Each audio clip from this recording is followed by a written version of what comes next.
Bonsoir à tous, je me présente, je m'appelle Blackfire, on va parler de Batman partie 2. Et je pensais à quelque chose qui me fait un peu peur dans cette suite de Batman. J'ai l'impression que de comprendre un peu les détails du film.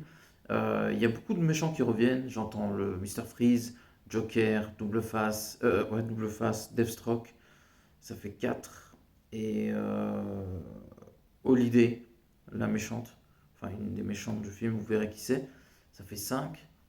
On pourrait avoir d'autres caméos, je pense à l'épouvantail que j'ai pu entendre, ou d'autres, ou le pingouin, ce qui est l'homme mystère. Donc je pense qu'on pourrait tourner autour de 8 méchants autour du film. Donc ça, c'était assez intéressant de voir plusieurs méchants dans le film. Ce serait peut-être même un record, parce que quand on regarde bien, si on prend les autres Batman, le Batman de Burton, on avait Joker, qu'on appelle ça, dans la suite, on avait Pingouin et Catwoman. Après, on a eu l'homme mystère double face.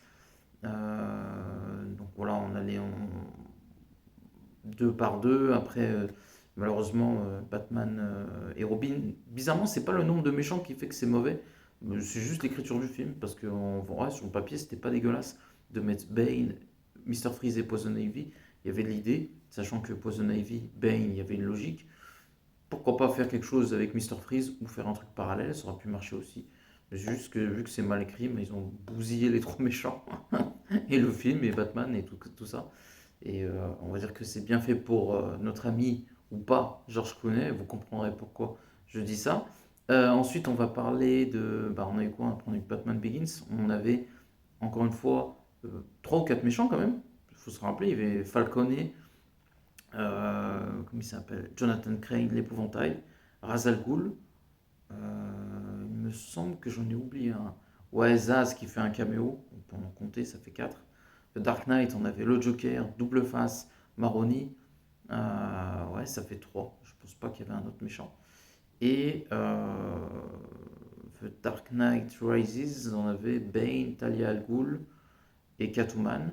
Donc ouais, on n'a pas fait plus. Après, il y a eu The Batman, on avait eu le Pingouin, l'Homme Mystère, Catwoman et Falconet. Et puis les jumeaux, mais on va rester sur ça. Donc on avait 4 méchants de Batman. Et même ce Batman pourrait briser cette règle-là, ce qui est assez intéressant parce qu'on en aura plus. Et c'est super cool. Et paradoxalement, ce qui me fait peur, c'est cette Joker dépendance de Batman. Et je pense qu'à la longue, ça risque de fatiguer beaucoup les gens. Euh, Entre le reboot qui est en train de se préparer et celui-ci, plus enfin The Batman partie 2 et la suite, même si voilà, j'ai entendu que Deathstroke, qui est un excellent méchant, pourrait être Christian Bale, et ça c'est un excellent choix si c'est vrai. Ce serait une très bonne idée, totalement inattendue et assez méta vu qu'il a déjà été Batman. Je trouve que c'est une excellente idée. Il a joué Batman, pourquoi pas jouer Slade Wilson, Deathstroke Deathstroke, pardon. Donc je ne sais pas quoi vous dire de plus, donc n'oubliez pas de commenter, liker la vidéo. Et à la prochaine. Ciao.